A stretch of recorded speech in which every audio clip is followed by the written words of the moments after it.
მას შემდეგ, რაც რომის პაპის გარდაცვალების შესახებ ინფორმაცია გავრცელდა, ვატიკანში წმინდა პეტრეს მოედანი ხალხით გაივსო. ხალხის ნაკადი ბაზილიკის ეკლესიამდე გრძელდებოდა.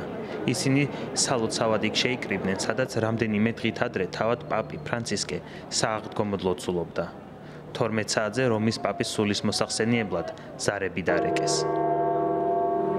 რამდენიმე წლის წინ აქ მოვედი და პაპთან მისალმება ვცადე. მან თავისი მანქანი ჩაიარა. მიუახლოვდით, ბავშვებს ესალმებოდა და კოცნიდა. მან ყველა ბავშვი ხელში აიყვანა. ის სიღარიბიდან მოვიდა. კარგი პაპი იყო.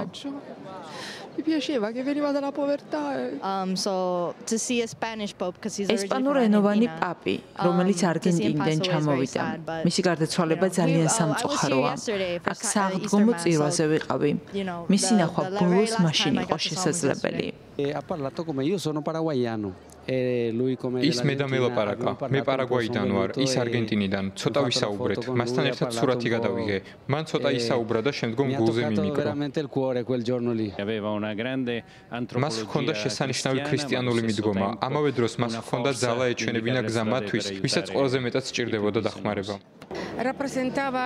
ის შესანიშნავად აზროვნებდა. ის იყო სუფთა ადამიანი და ჰქონდა გამბედაობა ეთქვა ის, რასაც ფიქრობდა.